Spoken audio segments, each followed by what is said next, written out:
Imagine an estate with 10 houses. 5 of these houses have their doors open all the time, while the other 5 houses have their doors closed most of the time, only granting access based on certain conditions and to only a few persons. Public and private subnets in a virtual private cloud work the same way. Let's explore how these zones make your cloud network efficient and secure. A subnet is a smaller section of your VPC where you place your cloud resources. Public and private subnets help organize these resources based on their access needs. In the public subnets, resources can communicate directly with the internet. Only resources that need to access to the internet or should be accessed via the internet should be hosted in the public subnet. Private subnets.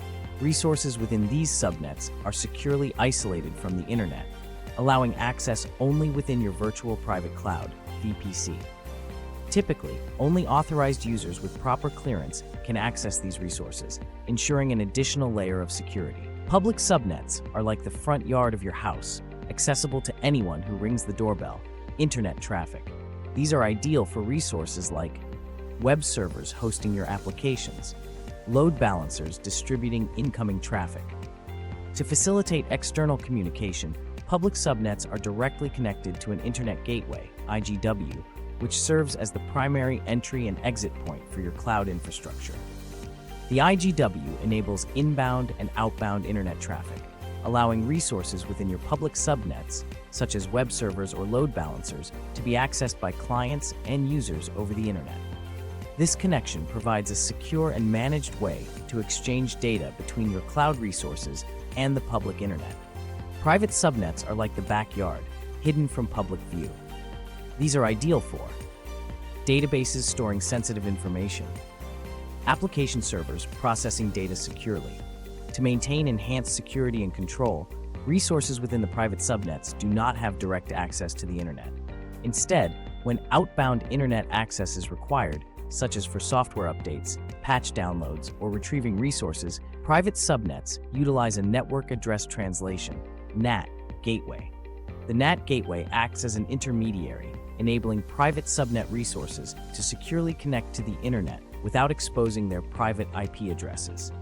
This indirect access ensures that resources within private subnets remain protected from unauthorized inbound traffic, while still allowing for controlled and secure outbound communication. Here's how public and private subnets complement each other.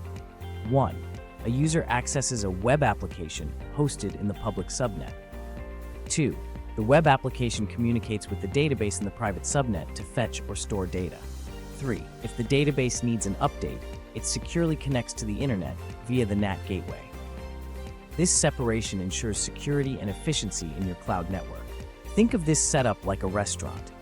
The dining area represents the public subnet and is open for customers. The kitchen represents the private subnet, where food is prepared, secure, and hidden from customers.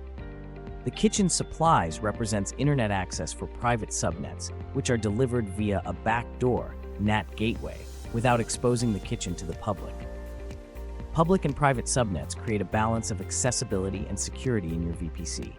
By organizing resources smartly, you ensure a secure, efficient, and scalable cloud network. Ready to design your own VPC? If you enjoy our contents and want more of it, kindly do well to subscribe to our channel by hitting on the subscribe button.